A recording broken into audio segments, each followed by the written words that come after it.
Hello! Makulimlim, malamig, at bumabagyong umaga para sa ating lahat. Pero enjoy life lang. That's life, ganyan talaga buhay. Minsan may dumarating na unos. Pero kahit anong mangyari, sisikat at sisikat pa rin ang araw. Ayan. So once again, this is your certified turista, ang lalaking walang pahinga. Always on the go, always on the move. So eto na naman tayo once again. Sa somewhere down the road na naman tayo. So our word and thought for today. Yan, hindi dapat mawala yan. Generosity. Yeah, wow, English na naman tayo ngayon . Our word and thought for today. Generosity. Ano ba yung generosity? Ano ba yung pagiging generous? Ayan, isang napakagandang mensahe na naman ang natutunan natin, no? Isang aral na dapat isabuhay natin, i-share natin at sa mga makakarinig, sa mga panood ng video ito, napakaganda po ang salitang generosity, no? Generosity, yun yung pagiging mapagbigay natin. Nagbibigay tayo ng walang alinlangan. Generous. Nagbibigay ka ng walang kapalit.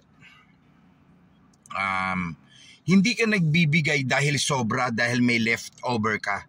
Dahil leftover na lang yung binibigay mo. Nabasa ko yan sa Bible. Napakaganda. Mas gusto ng Panginoon, no? Mas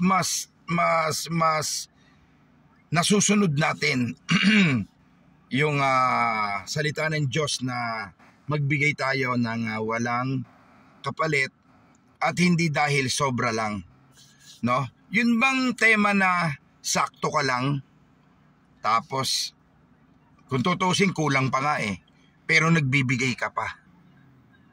That's the true generosity. Sabi nga sa Bible, generous comes from the heart.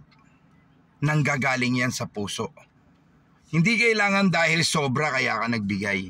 Hindi kailangan nagbigay ka dahil may inaantay kang kapalit, dahil may dahilan o whatever, ano man ang gusto mong mangyari kaya ka nagbibigay. Generosity comes from the heart. Galing yan sa puso. Napakagandang mensahe, napakaganda ng aral na nabasa natin, no?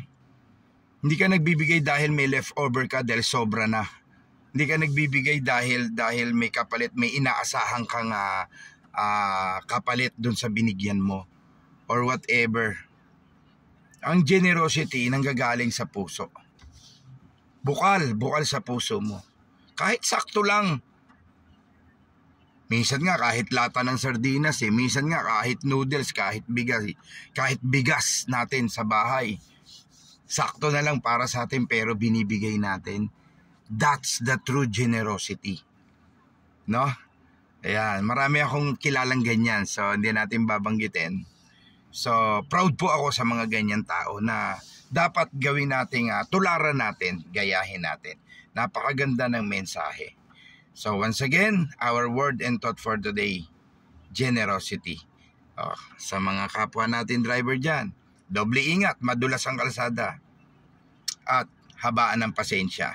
Iwasan ng road rage Marami na nga nasampulan, mga lifetime, hindi na makakapag-drive pag ngayon. Pagka nahuli na nakikipag road rage o nagkaroon ng pagtatalo, pag-aaway sa kalsada, nako, babawiin ang lisensya nyo, ang rehistro ng sasakyan nyo.